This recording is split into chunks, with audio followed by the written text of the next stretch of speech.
News 18 India की team लगातार ground zero से आपको तमाम तस्वीरें, तमाम सच्चाई दिखाने की कोशिश कर रहा है कि बाढ़ के बाद बिहार में क्या कुछ हालात हैं।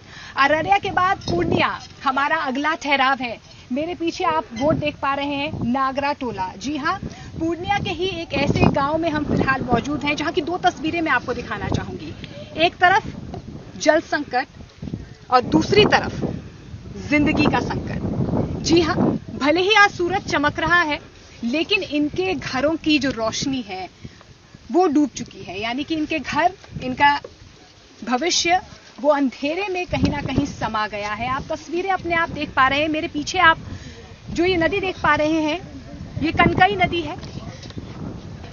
पूर्णिया ये जिला है, यहां पर 5 नदियां समाती हैं।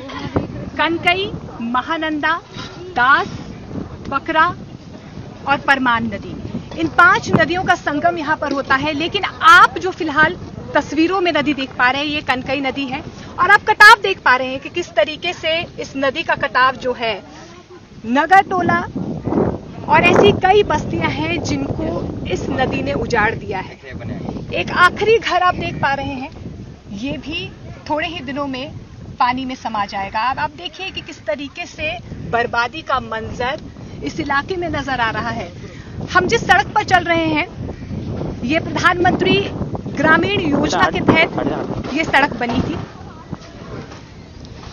ये जो सड़क है, ये प्रधानमंत्री ग्रामीण योजना के तहत बनी थी और यही सड़क, बच्चों को पीछे रखे, कनकई नदी का बहाव आप जिस तरीके से देख रहे हैं, यही सड़क उस तरफ जितने भी गांव हैं उनको जोड़ती है। तो आप अपने आप अंदाजा लगा सकते हैं कि ना नाव है और ना ही कोई ऐसा तरीका कि वहां की जो बस्तियां हैं वो यहां आ सके। जितनी भी बस्तियां वहां पर थी, लगभग 3 सालों से अब तक 500 लोग जो हैं वो बेघर हो चुके हैं।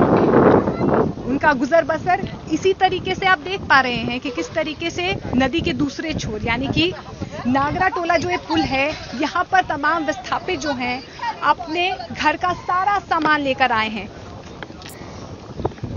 इसके अलावा आप यहाँ देख पा रहे हैं, ये घर है जो लोग इसे तोड़ने को मजबूर हो गए हैं क्योंकि लगातार जो है बहाव कनकई नदी का बढ़ता हुआ नजर आ रहा है।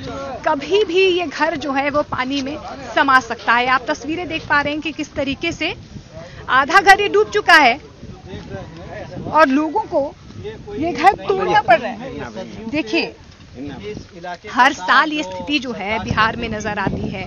जिसके कारण यहाँ उत्तरी बिहार, सीमांचल का ये इलाका है जहां पर बाढ़ की स्थिति को आप देख पा रहे हैं। आप देखिए कि किस तरीके से सपनों का ये घर बना था, लेकिन जिस तरीके से लगातार नदी का कटाव बढ़ रहा है, उसके बाद से लगातार बस्तियां डूब रही हैं, घरों के आशियाने डूब रहे हैं।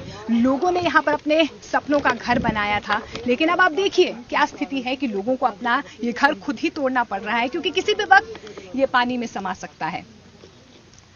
मेरे पीछे तस्वीरें मैं आपको दिखाऊंगी कि किस तरीके से विस्थापित जो हैं, जो नदी के उस पार रह रहे थे, एकाएक जैसे ही बाढ़ का पानी बढ़ा, इन विस्थापितों को यहाँ पर रहना पड़ा। आप देखिए कि किस तरीके से ये रहने को मजबूर हो रहे हैं।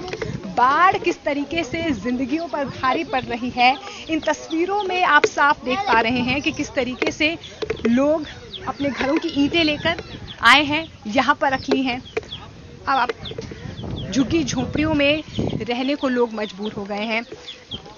घर की स्थिति देखिए आप कि किस तरीके से यहाँ पर जो लोग हैं चूल्हा चौका किस तरीके से कर रहे हैं, किस तरीके से रह रहे हैं। एक बेड है, कुछ सामान है, कुछ दालें यहाँ पर रखी हुई हैं। आप देखिए ना, दाने दाने को लोग मोहताज हो गए हैं। ये स्थिति तब है जब हर साल बिहार में यही स्थिति देखने को मिलती है। आप देखिए कि कितने साल यहाँ पर हो गए हैं जब सीमांचल या बिहार के कई इलाकों में जब नेपाल में बारिश होती है, तमाम नेपाल के सीमावर्ती इलाकों में बाढ़ की स्थिति पैदा हो जाती है। उसके बाद से ये हालात हर साल बिहार देखता है। लेकिन आप देखिए, ये तस्वीरें अपने आप में बहुत कुछ बयां कर रही हैं कि कैसे लोगों को अपने घरों को छोड़कर यहाँ पर रहना पड़ रहा है। न सिर पर ढंग की छत है, न रहने के लिए ढंग के बिस्तर हैं। अपने सामान इन पेटियों में बांधकर, इन बोरियों में लादकर आप देख पा रहे हैं कि किस तरीके से लोग यहाँ पर रहने को मजबूर हो गए हैं। देखिए, अस्थायी तौर पर चूल्हा बनाया गया है, गैस सिलेंडर की व्यवस्था यहाँ पर जरूर है, लेकिन राशन का इंतजाम कौन करेगा? देखिए, खाली बर्तन, मैम राशन कुछ और नहीं है, बर्तन। राशन जी। के लिए नहीं है, यहाँ पर राशन नहीं है अभी। कितने दिनों से यहाँ पर आप लोग इस तरीके से रह रहे हैं? करीब 4-5 दिन से ऐसे रह रहा है। ये आपका घर है? हाँ, ये हमारा ही है। कितने दिन पहले आप यहाँ आए थे? मैं तो यहाँ करीब 10 साल से ऊपर हो गया मेरे को। 2010 में आया। दूसरा बेटा मेरा कट चुका है, ये दूसरे में आया हूँ, फिर ये भी जाने वाला है, कट चुका है। ये घर भी कट चुका है। कितने हाँ। आपके सदस्य कितने परिवार में? हम लोग अभी यहाँ पे इस आंगन में 20-25 है। 20-25 लोग हैं। हाँ।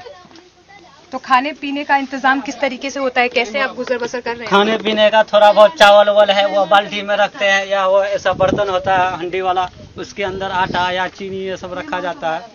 नियमित खाना भी वो सब नहीं है, और थोड़ा बहुत इधर ये बस, और कुछ नहीं है हमारे पास। देखिए, आप मजबूरी और स्थिति समझ पा रहे हैं लोगों की। खाने को मोहताज लोग हो गए हैं।